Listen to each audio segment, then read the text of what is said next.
Assalamualaikum warahmatullahi wabarakatuh. Kami dari kelompok 2 ingin mempresentasikan hasil kerja kelompok kami yang bertema mendengarkan dan merespon percakapan panjang dalam bahasa Indonesia. Sebelum itu, perkenankan kami untuk memperkenalkan diri terlebih dahulu. Dengan saya, Fani Novitasari, NIM 205211246 dan dua rekan saya, Kanif Khoiriyah dengan NIM 205211247 dan Bintang Fajar Prianggoro dengan NIM 205211248.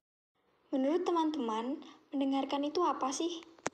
Jadi, mendengarkan merupakan keterampilan memahami bahasa lisan yang bersifat reseptif. Maksud dari mendengarkan ini bukan berarti hanya sekedar mendengarkan bunyi-bunyi bahasa melalui alat pendengarannya, melainkan sekaligus memahami maksud dari apa yang kita dengarkan itu. Istilah mendengarkan berbeda dengan istilah mendengar. Pada kegiatan mendengar tidak tercakup unsur kesengajaan, konsentrasi, atau bahkan pemahaman. Selanjutnya yaitu tipe-tipe mendengarkan. 1. Mendengarkan isi, content listening. Mendengarkan isi adalah memahami dan menguasai pesan pembicara.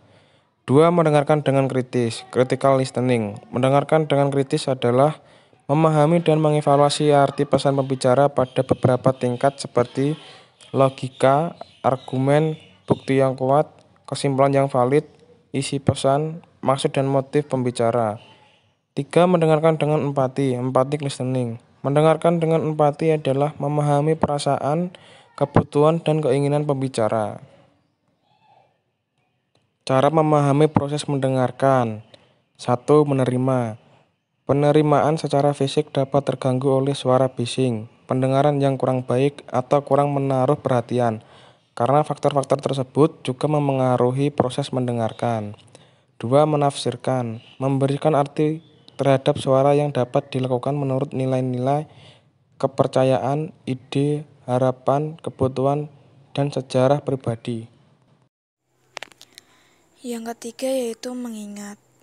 Menangkap informasi yang didapat dalam memori jangka pendek, kemudian transfer ke memori jangka panjang untuk disimpan dengan aman. Yang keempat yaitu mengevaluasi. Dengan diterimanya informasi, langkah berikutnya adalah mengevaluasi informasi tersebut dengan menerapkan keterampilan berpikir kritis, pisahkan fakta dan opini serta evaluasi kualitas bukti. Kemudian yang terakhir yaitu merespon. Respons awal biasanya berupa umpan balik lisan berupa tepuk tangan, tertawa, atau diam. Baru kemudian bertindak berdasarkan apa yang didengar. Setiap individu memiliki berbagai macam tujuan ketika mendengar sesuatu, antara lain berinteraksi dengan orang lain, menerima informasi, mengatasi masalah, dan saling berbagi perasaan dengan orang lain. Merespon percakapan panjang.